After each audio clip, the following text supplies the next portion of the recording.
a verdade. Aquele que crê em mim fará também as obras que tenho realizado.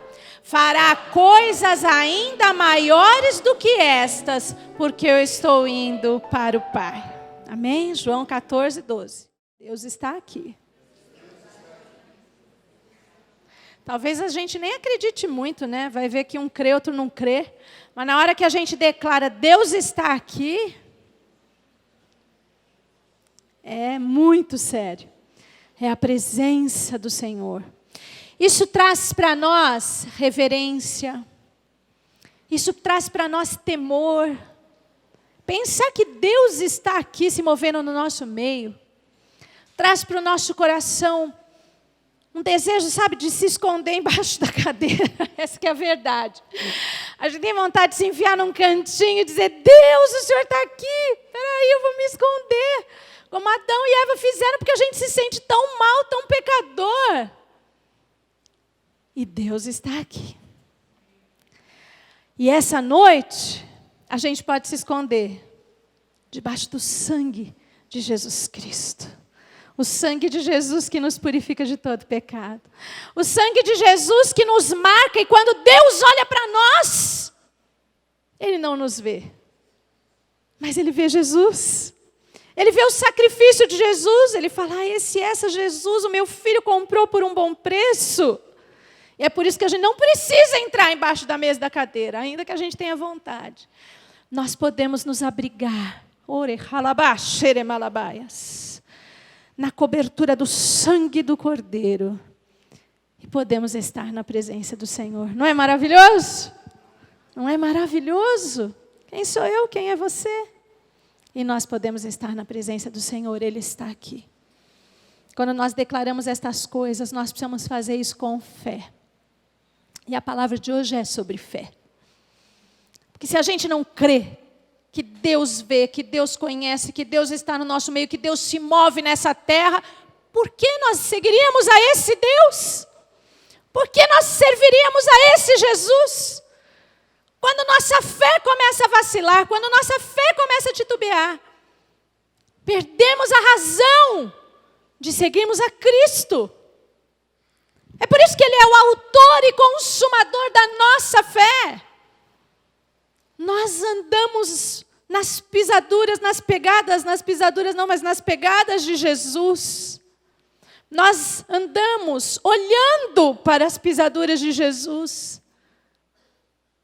Porque Ele nos convenceu, nos conquistou. Porque Ele nos atestou.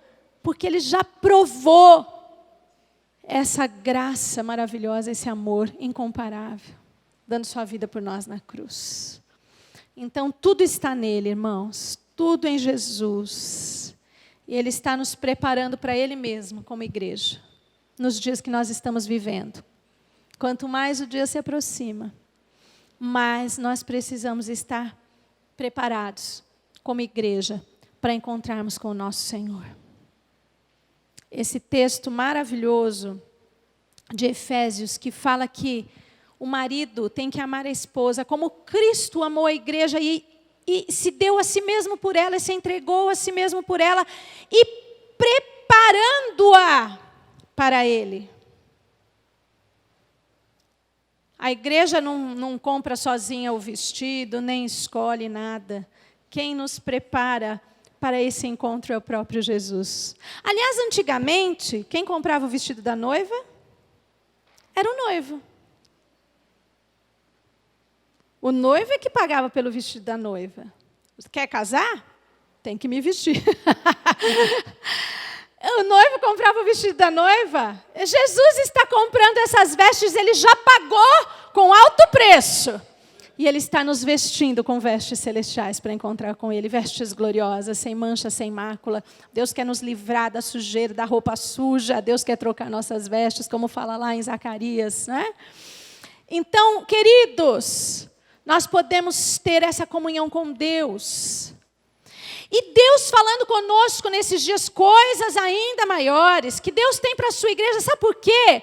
Jesus não veio buscar a igreja ainda. Sabe por que Ele ainda não veio buscar a noiva? Porque Deus ainda tem uma obra grandiosa com a sua noiva aqui na terra.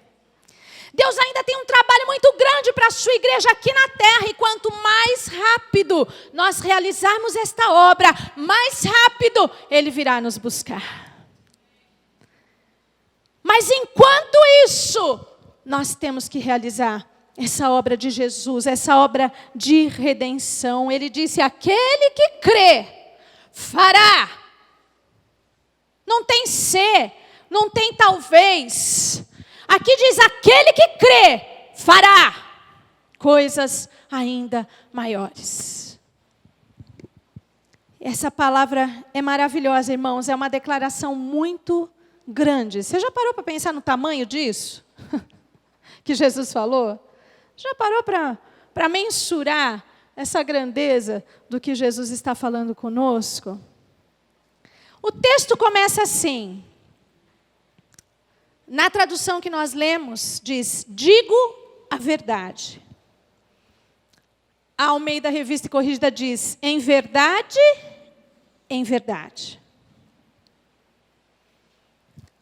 A primeira coisa que nós temos que entender a respeito desta palavra, esse ano, é que Jesus disse. Sabe como é? É assim, falou, está falado. Jesus declarou.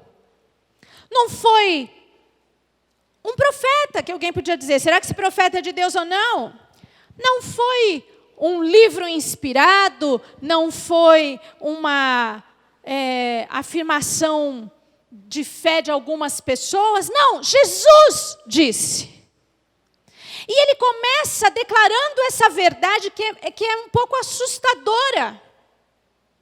Quando nós lemos que nós faremos obras maiores que as de Jesus, é para parar e assustar, né, irmãos? A gente até para e pensa, será que eu quero? É tão grande isso que Deus está falando conosco. Para que nós não duvidemos, para que nós não vacilemos, para que você continue de pé. Deus está falando com você esse ano. Eu disse, diz o Senhor, é verdade e não há como contestar. Em verdade, esse termo usado muitas vezes na palavra, em João mais vezes ainda, quando Jesus fala em verdade, Ele está dizendo, o que eu estou falando tem autoridade. É uma declaração solene. Se eu falei, vai acontecer. Não há por que duvidar, não há por que contestar. E não só essa verdade está afirmada na palavra de Deus, mas muitas outras verdades. A palavra de Deus é a verdade, como Jesus é a verdade e Ele é a palavra. Ele é a palavra, Jesus é o verbo de Deus. Mas as verdades que estão reveladas na palavra, elas são incontestáveis, irmãos. Nós estamos vivendo dias de tantas contestações. As pessoas põem em dúvida a palavra de Deus, os próprios evangélicos estão questionando a palavra, mas a palavra está dita e não tem como mudar. E ai daquele que mudar aquilo que está escrito na palavra de Deus. Jesus disse, em verdade. Jesus já mentiu? Pegaram Jesus em alguma mentira? Tentaram, cercaram, fizeram artimanhas. Faziam ali comícios para tentar fazer Jesus cair em alguma coisa que desacreditasse a sua palavra. Mas Jesus nunca mentiu. E Ele continua sem mentir, não vai mentir nunca, porque Ele é a verdade. Então, tudo que Jesus falou para você, tudo que Jesus fala para você, quando Jesus determina na sua palavra, creia. Creia. É a verdade. Mas nós crentes, que nos chamamos crentes porque cremos, somos experts em duvidar. A prática maior que nós temos é a dúvida, muito maior do que a fé. Quanto a nossa prática devia ser fé, mais fé, amor, mais amor. Quem não tem, peça ao Salvador, pois sem fé e sem amor não pode agradar ao Senhor. Essa tinha que ser a nossa prática de vida. Mas muitas vezes nós vamos nos especializando em duvidar.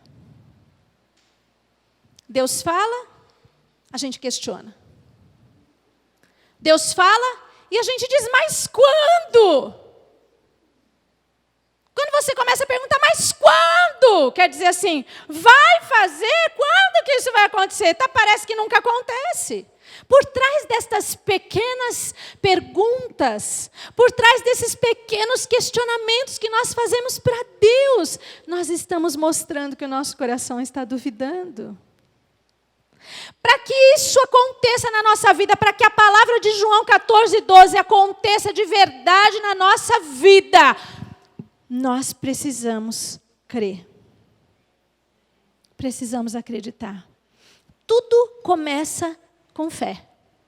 Tudo. Nós somos salvos pela fé.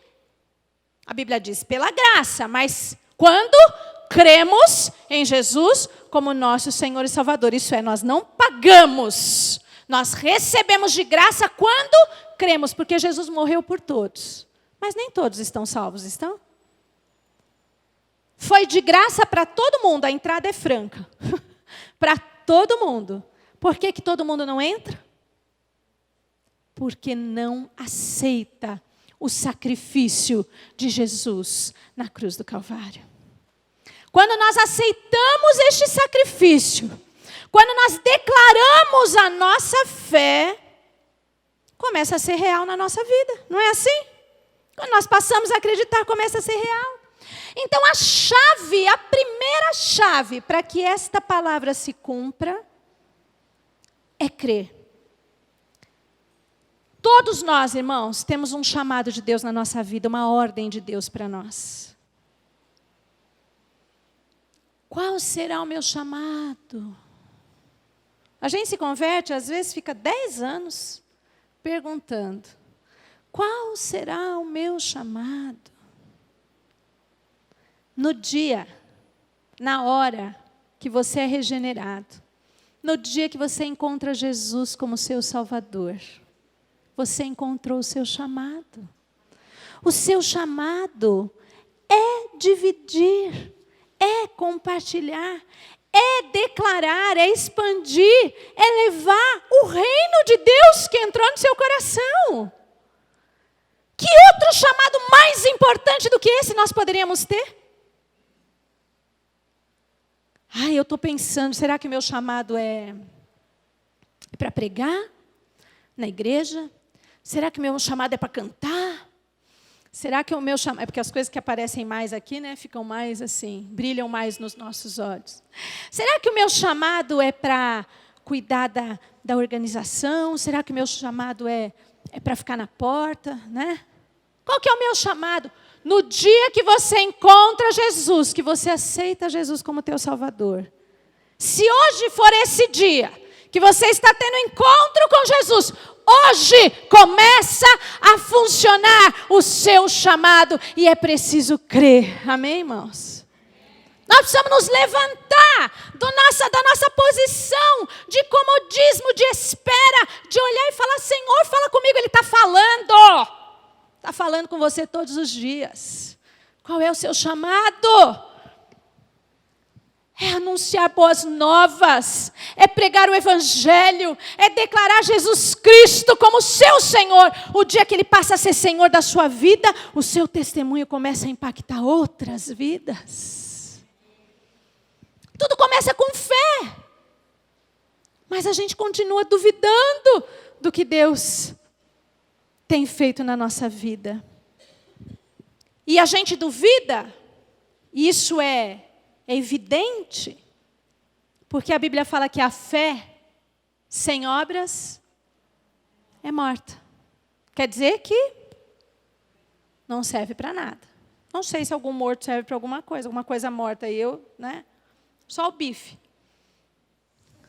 Mais nada, né, irmãos? Só comida. O que é que nós vamos fazer se nós deixarmos a nossa fé morrer?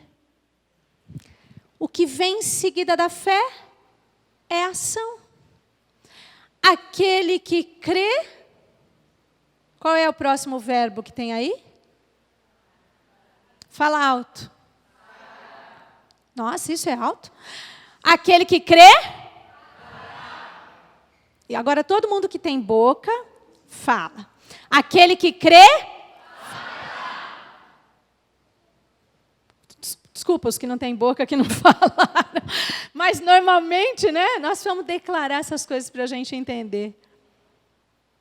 Aquele que crê, faz. A gente fala que crê, a gente prega que crê, a gente ensina que crê. Mas quem crê, faz. É o passo seguinte. Por que, irmãos? Por que nós temos essa autoridade para fazer quando nós cremos? Porque nós não estamos alicerçados nas nossas ações. Presta atenção nisso. Eu creio e faço as obras de Jesus. Eu não estou alicerçado nas minhas ações, eu não estou alicerçado na minha maneira de ser, nas minhas falhas, nas minhas imperfeições, no meu caráter que precisa ser tão tratado ainda, mas eu estou firmada nas palavras de Jesus, nas obras de Jesus, nos atos de Jesus. E é assim que eu tenho que viver. Quem crê, faz. Está escrito. Nós talvez devêssemos falar para Jesus, em verdade, eu creio.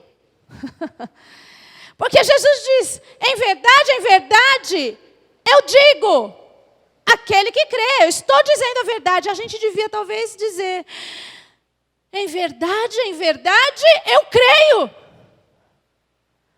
É incontestável a minha fé, será que é incontestável a nossa fé? Será que diante das circunstâncias que nós vivemos, dos desafios, das impossibilidades, quando nós olhamos e vemos alguém que você fala assim, será que essa vida vai ser salva? Pronto, a gente já deixou de crer. Nós precisamos começar a afirmar dia após dia, em verdade, eu creio. Eu digo a verdade, eu creio. Precisa começar a mudar a nossa mentalidade, irmãos. Porque quando Deus diz que Ele vai fazer alguma coisa, como Ele disse, digo, Deus está pondo em jogo a reputação dEle. Fazer a obra de Jesus, irmãos, presta atenção numa coisa. A igreja precisa tomar essa consciência antes de qualquer coisa, senão nada do que está escrito aí vai fazer sentido para nós. Fazer as obras de Jesus e coisas ainda maiores não tem nada a ver comigo e com você. Não tem nada a ver com o meu nome, não tem nada a ver com a minha posição. Não tem nada a ver com a minha honra, não tem nada a ver com o título, com a placa, com o cargo, não tem nada a ver com a minha vaidade, com a minha aparição, só tem a ver com Ele. É por Ele. Por causa dele, citei bastante esse versículo hoje, porque dele, por ele, para ele são todas as coisas, glória pois a ele, hoje e eternamente. Quando passa a ser meu, por mim, por minha causa, para que eu tenha sucesso, perdeu o sentido. A igreja de Cristo precisa fazer as obras dele, para que o nome dele seja glorificado. E se não acontecer, é o nome dele que está em jogo. Nem é o meu, nem é o seu. Nós precisamos viver a vida dele, pensar com a mente dele, precisamos amar com o amor dele, precisamos nos santificar com a santificação que vem do céu sobre a nossa vida. Nós precisamos estar fazendo, para começar, as obras de Jesus. Depois, coisas ainda maiores. E é uma declaração tão impactante, né, irmãos? Porque nós temos que crer de todo o coração. Quando a gente crê de todo o coração e faz o que Deus mandou, aí você ora, pede para Ele abençoar, e espera para ver o que Ele vai fazer. Espera para ver o que Ele vai fazer. Você vai ter uma grande surpresa. Se você crer e obedecer. Porque a gente crê para quê? Para fazer o que Ele mandou. Será que nós estamos nesse ponto de viver essa vida? Vamos olhar para o nosso coração? A gente fala tanto que crê. Será que nós estamos nesse ponto? Deus quer preparar a sua igreja para fazer coisas ainda maiores. Deus está dando uma ordem, vai acontecer. Ele disse a verdade, não é mentira, não tem como mudar essa palavra. É o tempo de nós crermos para obedecermos aquilo que Ele está mandando. Orarmos para que Ele abençoe e esperarmos para ver. Eu pago para ver. Você paga para ver? Nós precisamos ter essa fé. Foi Deus que mandou. Eu pago para ver. Eu não sei o que vem depois. Não me importa. É dele, por ele, para que o nome dele seja glorificado. Então, queridos, realizar coisas ainda maiores é uma aventura. Deus está te convidando esse ano para uma grande aventura. Porque pensar que Jesus disse isso, mexe com a nossa cabeça. Eu não sei se você parou para pensar nisso, mas mexe com a minha cabeça. Mexe com o meu jeito humano, racional, certinho ou não, de pensar. Pensar que Jesus fez uma declaração tão verídica e tão longe da minha capacidade. Pensa, é uma verdade irrefutável, mas ela é tão longe da minha realidade. Eu fazer as obras de Jesus e coisas ainda maiores. Mexe com a minha cabeça, não mexe com a sua? Eu estou mexida com essa palavra. Deus tem incomodado o meu coração com essa palavra. Porque a gente pergunta, será? Como que eu vou fazer? Será que eu consigo? Como assim? Eu, a igreja, os homens, as mulheres, as pessoas humanas, fazendo as obras de Jesus, coisas ainda maiores. E quando a gente começa a olhar para a palavra e ver as obras de Jesus,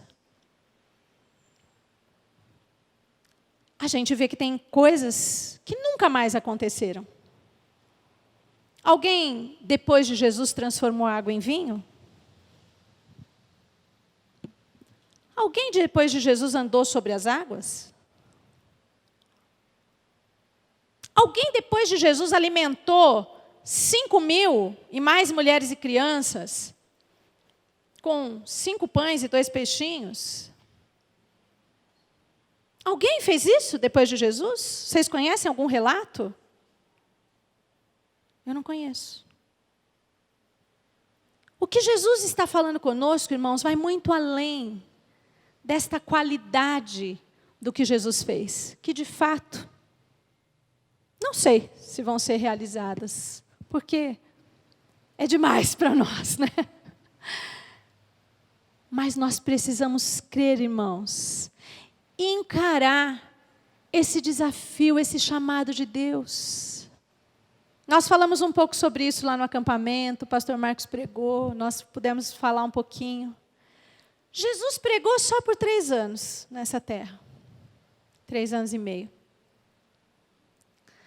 Jesus caminhou só por um território bem restrito na terra de Israel. Jesus não usufruiu dos meios de comunicação que nós temos hoje. Nem microfone ele não tinha. A gente berra no microfone, né? Nem precisava, já tem o microfone. Mas que a gente se entusiasma com a palavra e vai falando. Jesus não tinha nada disso. E hoje nós temos. Pela internet, a gente alcança qualquer lugar do mundo. No mesmo segundo. Nós não estamos confinados a um território geográfico. Nós podemos fazer a nossa voz ser ouvida por rádio, televisão, como está sendo divulgado, por todos os meios que nós conhecemos aí de comunicação. E nós continuamos pensando, será? Jesus pregou durante 3 anos e meio, mais ou menos, aqui na terra. Eu queria que nós tomássemos a consciência de uma coisa, irmãos, nessa noite. Nós só temos uma vida. E tem mais de 4 bilhões de pessoas que precisam ser salvas.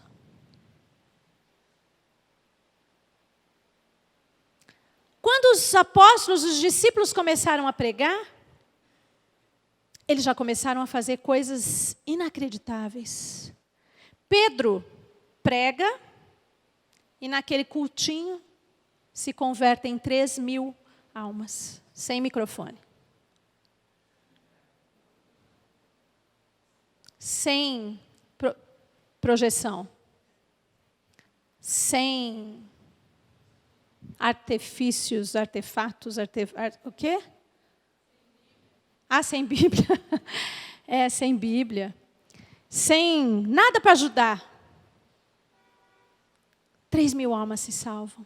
Sabe por quê? Porque finalmente Pedro creu naquela aventura. Ele duvidou uma vez, ele duvidou 2, ele duvidou várias. Como nós. Por que nós condenamos Pedro? Pedro foi andar sobre as águas, afundou. Pedro duvidou. E nós afundamos todo dia na água. E estamos ainda criticando. Mas quando Pedro definitivamente creu, ele começa já, imediatamente, a fazer coisas ainda maiores. Jesus prega para mais pessoas, talvez. Eu não sei quantos estavam naquele ajuntamento, mas pelo menos 5.000 homens e mais mulheres e crianças aos quais Jesus alimentou. Mas a Bíblia não fala que eles se renderam a Jesus Cristo. Muito pelo contrário. Aqueles que ele alimentou gritaram depois, crucifica-o. Mas Pedro prega e 3.000 se convertem num dia. Por que nós estamos duvidando? Por que nós estamos questionando o que Deus quer fazer através da sua igreja? Porque estamos tão parados. Estamos ainda como a multidão, querendo ser alimentado pelos pães e pelos peixes. Esse é o problema, irmãos. Nós vamos à igreja todos os dias, dia após dia, para que Jesus multiplique o pão e o peixe, para que Jesus cure os enfermos, para que Jesus liberte os oprimidos.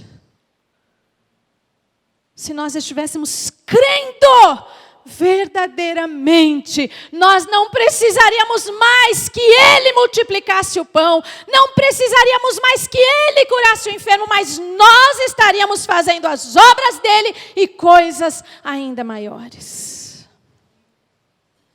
Igreja, desperta!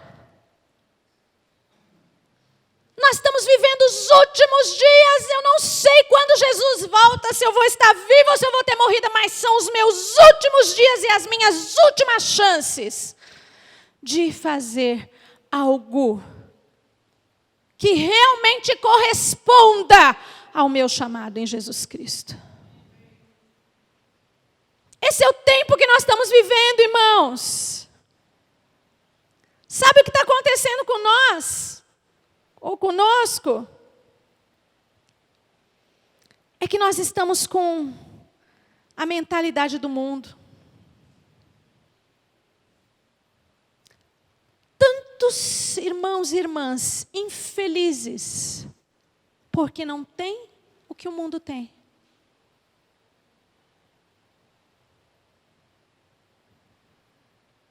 Tanta gente infeliz dentro da igreja, quando nós temos a chave da felicidade.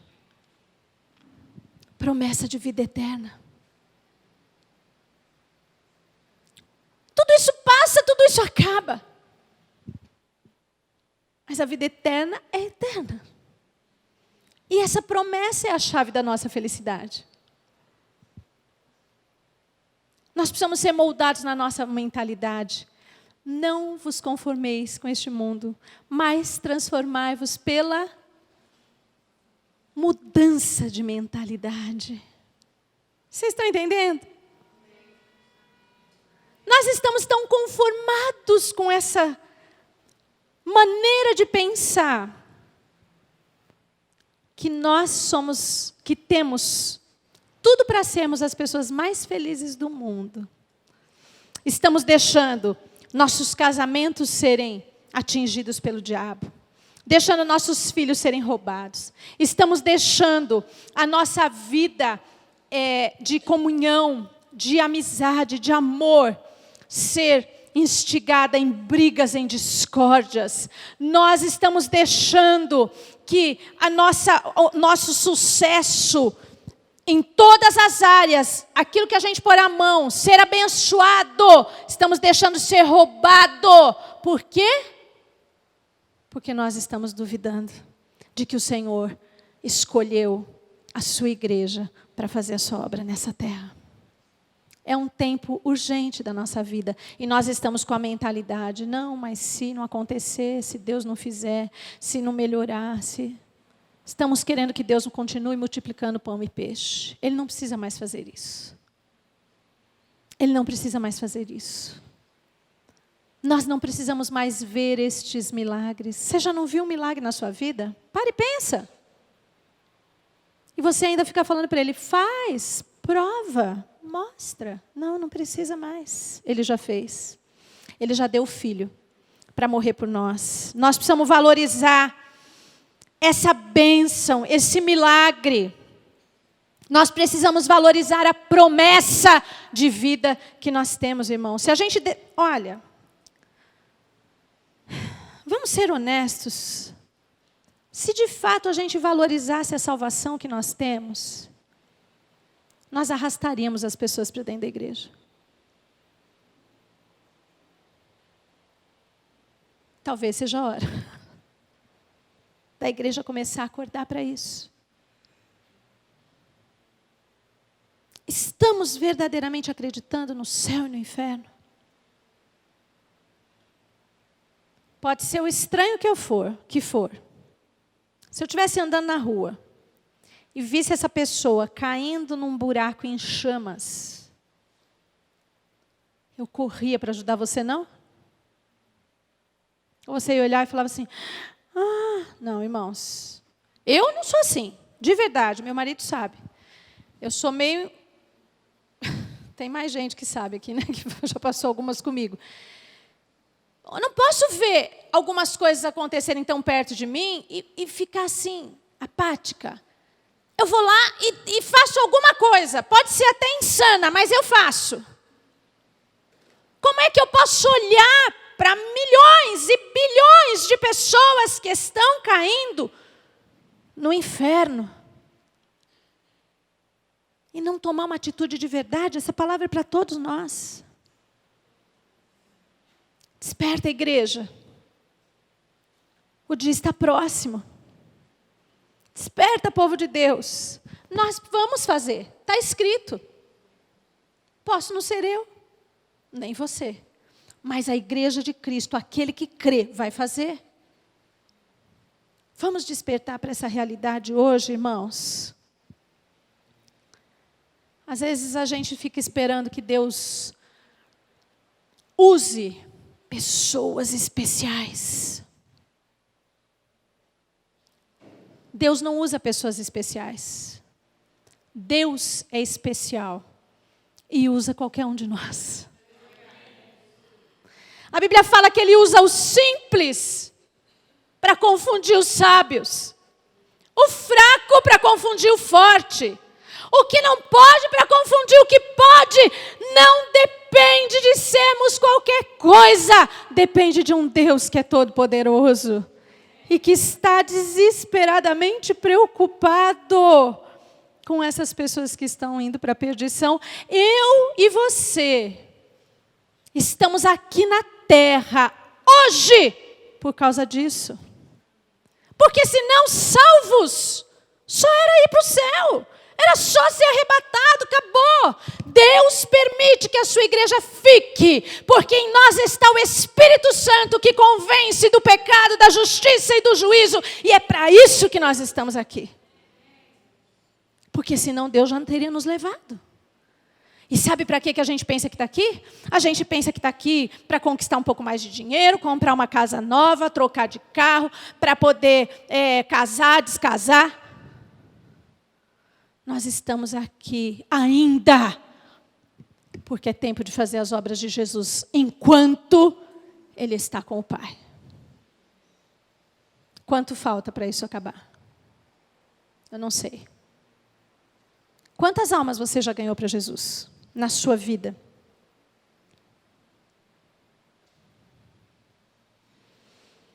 Vamos fazer um caderninho? Vamos começar a levantar no nosso coração realmente aonde nós estamos indo, onde estamos chegando, irmãos. O reino de Deus só trabalha assim. Alguém que é alcançado, alcança outro. Essa é a maneira de Deus agir na terra. Deus já mandou seu Filho. Ele já ensinou. Jesus foi para que o Espírito viesse. O Espírito está conosco todos os dias, até a consumação dos séculos. O reino trabalha assim. Eu fui alcançado, eu tenho que alcançar alguém. Tem um chamado para você, sim. Tem um chamado para todos nós. Para de vir à igreja para comer pão e peixe, irmãos. Desculpa eu falar isso. Eu também não posso mais vir para comer pão e peixe. É para todos nós. Deus mantém a sua igreja na terra para, como corpo, edificarmos uns aos outros, para sermos fortes e ganharmos o mundo. Esse é o propósito de Deus nas nossas vidas. Para que essa palavra se cumpra, nós vamos orar hoje. Para Deus mudar a nossa mentalidade, irmãos. Porque tudo começa com fé. Jesus disse, digo a verdade. Em verdade, em verdade. Alguém quer questionar?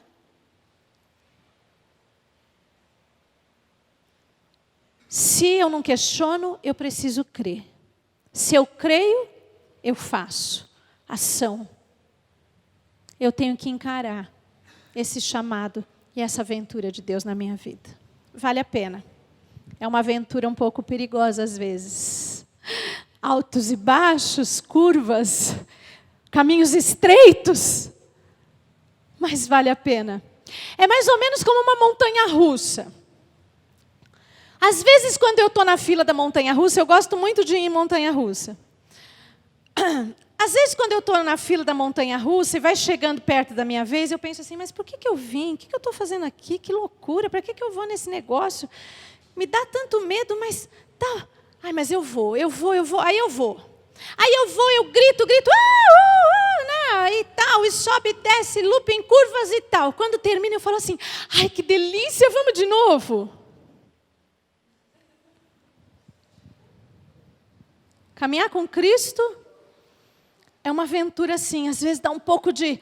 Você fala, e agora eu faço o que o Senhor está mandando, é meio louco isso, para que eu vou fazer isso? Não faz sentido. Aí você vai e de repente você entra, passa um apuro, grita, se espreme, dói o estômago. E quando você termina, você vê como foi bom ter entrado naquela aventura. Valeu a pena? É muito melhor do que uma montanha-russa. Ninguém ganha nada com a montanha-russa. Uma euforia. Quando nós encaramos essa aventura de Jesus na nossa vida, nós vamos ver frutos que saltem para a vida eterna. Ah, vale a pena. E você fala, vamos de novo? Vamos passar de novo pelo apuro? Vale a pena. Vale a pena. Fique de pé, eu quero orar por você. Porque nós precisamos que a nossa mentalidade seja mudada. Nós precisamos encarar a salvação como o melhor tesouro, o melhor presente. E ela está à nossa disposição. Mas não é só para mim. Depois que eu alcanço a salvação, todas as demais coisas me serão acrescentadas. Eu não tenho que me preocupar com isso. Eu busco primeiro o reino e a sua justiça. O resto vai ser acrescentado. E Ele acrescenta. Não fica triste, mas então Deus não vai fazer um milagre na minha vida? Ele faz 1, 2, 10 mil, todos os dias Deus está fazendo milagre na sua vida. Todos os dias. Vamos nós buscar o reino. Ele busca o que nós precisamos para nós. Amém? É possível crer nessa palavra? É possível. Eu oro nessa noite para que Deus mude a nossa maneira de pensar. Nós não podemos nos conformar de verdade com esse mundo. Não podemos ser moldados no molde desse mundo. Nós temos que ser parecidos com Jesus e não parecidos com o mundo. Nós não temos que estar na mesma forma desse mundo. Não porque nós não amamos o mundo, ao contrário.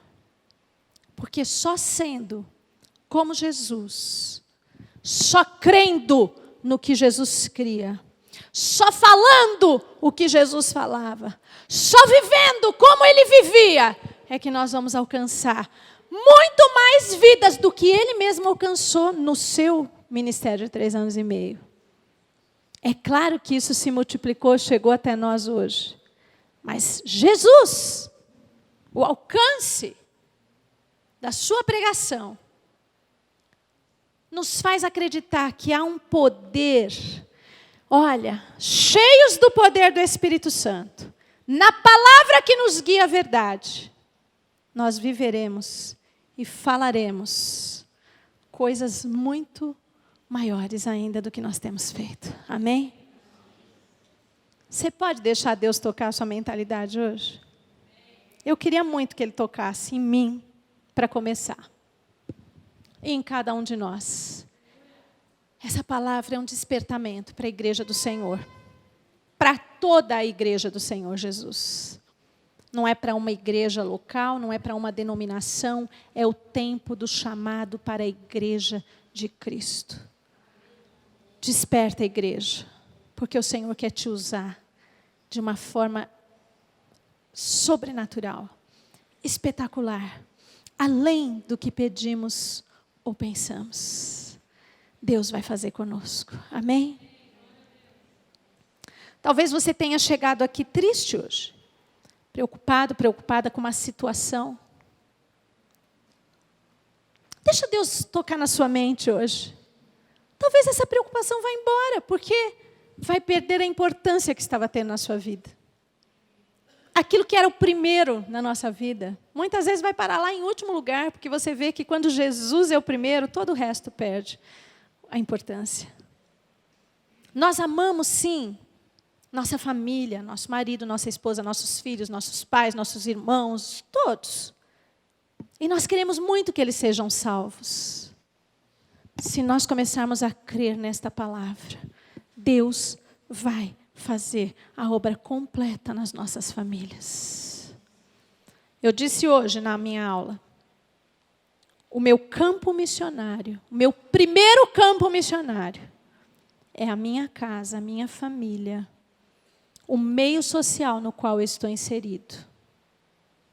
Não adianta eu ir lá para a China e não querer alcançar aquele que está do meu lado. Porque lá na China é mais fácil, eles nem sabem da minha vida, nem conhecem como eu sou no dia a dia.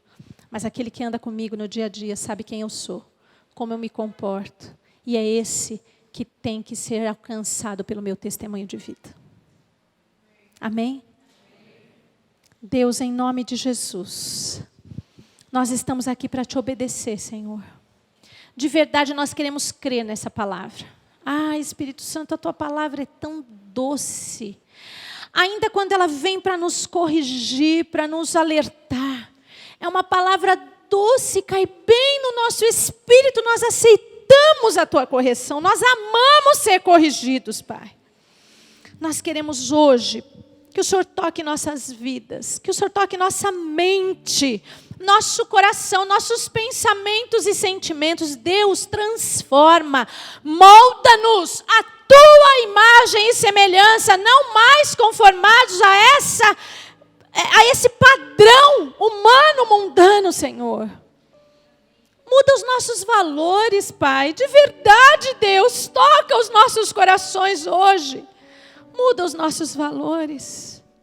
Que a sua fé, Jesus, a fé que Jesus professou, possa ser a nossa confissão de fé hoje. Amar a Deus de todo o nosso coração, de toda a nossa alma, de todo o nosso entendimento, com todas as nossas forças. Amar o próximo como a nós mesmos. Que essa seja a nossa confissão de fé todos os dias, Senhor. Que o amor verdadeiramente entre em prática nas nossas vidas, nos nossos corações, Pai. Muda a minha maneira de pensar. Muda os meus desejos, minhas ambições, os meus sonhos. Deus, coloca os teus sonhos no meu coração. Coloca o teu desejo dentro do meu coração, que eu não queira mais o que eu quero para me satisfazer, mas que eu queira o que o Senhor quer para te satisfazer, Senhor. Muda a nossa maneira de ser, Pai. Eis aqui a tua igreja, nós estamos clamando, pedindo, orando, buscando, implorando. Tem misericórdia de nós e usa-nos, Pai. Usa-nos, Deus, para fazermos coisas ainda maiores. Para fazermos o que o Senhor fez, Pai. Para levarmos as boas novas do Evangelho. Para anunciarmos, ó Pai, aos contritos de coração. Para pregarmos liberdade aos cativos, abertura de prisão aos presos. Para declararmos e anunciarmos o ano aceitável do Senhor. Para mostrarmos que o dia da vingança está chegando. Deus, usa-nos, Pai. Senão a nossa vida não tem sentido, Senhor. Usa-nos, Deus. Senão não vale a pena, Pai. Não vale a pena te seguir, Senhor. Usa-nos, Deus. Como o Senhor quiser, Pai. Possamos nos sujeitar a Ti verdadeiramente, a mente, o coração. E possamos viver a vida de Jesus aqui, Pai. Eis-nos aqui, Senhor. Ouve essa nossa oração. O resto, tudo mais, o Senhor fará. Queremos o reino, Pai. Queremos o reino. E o resto, o Senhor fará. O Senhor pode curar, o Senhor pode libertar, o Senhor pode prosperar, o Senhor pode reconciliar, dar vida nova. Tudo mais. Nós queremos o reino, Senhor. Nós fazemos uma opção hoje pelo reino. Venha o teu reino, Senhor. Em nome de Jesus. Amém. Deus abençoe vocês, queridos. Guarda essa palavra. Aleluia.